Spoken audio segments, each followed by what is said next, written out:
Hoy, 29 de abril, la Iglesia recuerda a Santa Catalina de Siena. Catalina vivió en el siglo XIV, de 1347 a 1380, y nació en Siena, Italia, y fue la número 23 de una familia numerosa. Le tocó vivir una época sumamente complicada para la Iglesia. Cuando ella nació, hacía casi 50 años que los papas habían abandonado Roma y se habían ido a vivir a Aviñón, en Francia, bajo la protección de los reyes franceses. Durante ese difícil período, el prestigio del papado, así como el respeto religioso de los pueblos, decayeron. Desde muy jovencita se sintió llamada a una especial relación con Dios y empezó a llevar una vida solitaria y de oración. Decidió no casarse, a pesar de la fuerte presión de sus padres, y a los 18 años se hizo terciaria dominica y se preocupó por los más necesitados. Llevó una vida de mucha austeridad y de experiencias místicas, algunas de las cuales puso por escrito. A los 23 años dejó su retiro y se involucró en la vida política y en una intensa actividad pública. Trabajó duramente por la paz entre las repúblicas italianas y en favor de una cruzada contra los turcos. Pero tal vez lo más valioso fue su esfuerzo para que el papado dejase Aviñón y volviese a Roma. De hecho, viajó a Aviñón para convencer de ello al Papa Gregorio XI. Este volvió a Roma 3 años antes de la muerte de Catalina. Luego de una intensa e influyente vida pública, murió muy joven, a los 33 años de edad. Fue declarada doctora de la Iglesia y patrona de Europa e Italia junto con San Francisco de Asís. Pero en este jueves de la cuarta semana de Pascua, la Iglesia nos invita a reflexionar en el texto de Juan 13, 16 al 20, que dice así: Cuando Jesús acabó de lavar los pies a sus discípulos, les dijo: Les aseguro que el criado no es más que su amo, ni el enviado es más que el que lo envía. Puesto que saben esto, dichosos ustedes si lo ponen en práctica. No lo digo por todos ustedes. Yo sé bien a quién he elegido, pero tiene que cumplirse la Escritura. El que compartía mi pan me ha traicionado. Y se lo digo ahora, antes de que suceda, para que cuando suceda crean que yo soy. Se lo aseguro, el que recibe a mi enviado me recibe a mí, y el que a mí me recibe, recibe al que me ha enviado. Hoy continuamos con las enseñanzas acerca de cómo hay que vivir si queremos resucitar como Él y vivir para siempre. Y la enseñanza de hoy se centra en la importancia de hacer como Él en nuestra relación con los demás, pues eso es lo que nos permite resucitar y nos lleva a vivir para siempre. El texto sigue al lavatorio de los pies y tiene 3 partes. La primera se refiere a la enseñanza que se deriva del lavatorio de los pies, la segunda trata de la traición de Judas y la tercera de la importancia de acoger y recibir a los demás. Veamos la primera parte.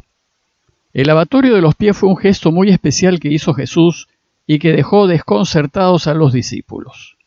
Si recuerdan, en esa noche de Pascua, Jesús se puso de pie, se quitó la túnica, se ciñó una toalla y se puso a lavarle los pies a sus discípulos, incluyendo al traidor Judas.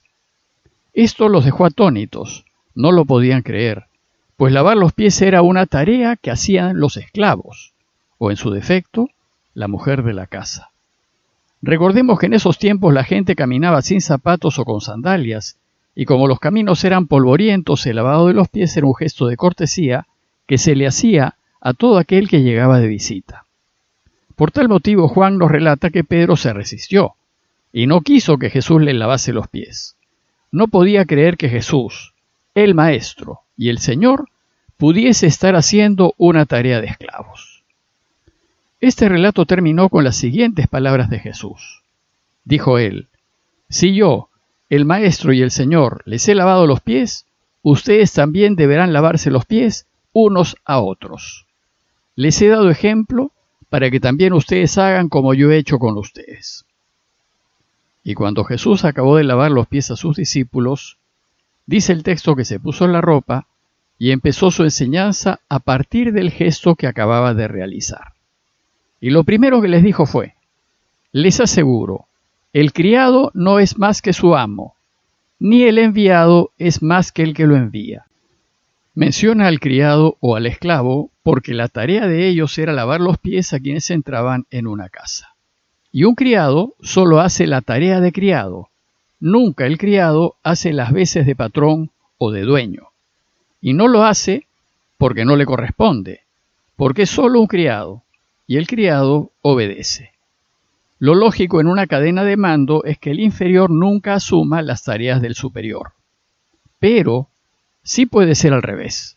Sí es posible que el superior haga las tareas del inferior. Seguro sabe hacerlas, y es muy probable que las haya hecho antes. Pero algunos piensan que proceder así es indigno del cargo o de la posición que tienen, y que hacer lo que hace el inferior es rebajarse, y que no está a la altura de uno. Como si el trabajo, cualquiera que sea, fuese indigno. Lo que hace indigno al trabajo no es el tipo de trabajo que se hace, sino la deshonestidad con la que se hace. Luego, para la persona justa, todo trabajo, por muy alto que esté, si es deshonesto, es indigno. Desgraciadamente, despreciar el trabajo por el tipo de trabajo es la actitud de muchos. Así piensa el mundo, y sostiene que servir es algo indigno de su clase, y que uno es mejor, vale más, es más honorable en la medida en que es servido. Pensar así hace que la persona mire por encima del hombro a sus inferiores y trate con desprecio a sus empleados. Pero esta actitud de creerse reyes y esa exigencia de ser servidos está muy lejos del camino cristiano. Para Jesús, ponerse a la altura de los inferiores no solo no es indigno, sino que demuestra la grandeza del superior y de aquel que manda. Por eso Él, el Maestro y el Señor, también hace tareas de esclavo. Y nos enseña diciendo, sabiendo esto, dichosos ustedes si lo ponen en práctica. De lo que se trata es de servir al otro, sin mirar la clase de trabajo que hay que hacer, ni mirar si la persona servida está por encima o por debajo de uno. Más aún, mientras más alto uno esté, más delicadeza, preocupación y mejor trato deberá tener hacia quienes están por debajo de él. Si nosotros hiciésemos con nuestros inferiores lo mismo que hizo Jesús con sus discípulos, es decir, si les lavásemos los pies a quienes están debajo nuestro, entonces, dice él, seremos dichosos y viviremos. En la segunda enseñanza del texto, Jesús se refiere a la traición de Judas. Judas es aquel criado o inferior que en lugar de abajarse y servir, desea subirse y ponerse en el lugar del dueño para ser servido. Él se dejó lavar los pies por Jesús, pero no le interesaron sus enseñanzas y, por supuesto, no estaba en su corazón el lavarle los pies a otros. El problema de Judas fue que buscó sus propios intereses y no los de su Señor, y esto inevitablemente lo llevó a traicionar al Maestro. Por eso, esto de hacerse siervos y seguir el ejemplo de lavarse los pies unos a otros, no lo digo por todos ustedes, dice Jesús. Yo sé bien a quién he elegido. Tiene que cumplirse la Escritura. El que compartía mi pan me ha traicionado. Se los digo ahora antes de que suceda, porque va a suceder, para que cuando suceda crean que yo soy, para que se den cuenta que hablo lo del Padre. Desgraciadamente no todos, ni siquiera todos los apóstoles de Jesús, compartieron sus enseñanzas. A muchos que se dicen cristianos ni siquiera les interesan, y más bien abusan y explotan a quienes están por debajo de ellos. Desgraciadamente, así como Judas, hay algunos responsables de la iglesia que solo buscan ser servidos y solo se interesan en acumular dignidades. Por eso, aquel cristiano que sabiendo lo que debe hacer y habiendo compartido el pan de la Eucaristía y lo que ello significa, le da la espalda a la solidaridad, a ayudar, al servir al pequeño, al que está por debajo, al inferior, al criado, es en la práctica un traidor y traiciona el camino de Jesús. No comparte los valores del reinado de Dios, sino los valores del mundo. Unas líneas antes, Jesús nos ha dicho que el enviado no es más que el que lo envía.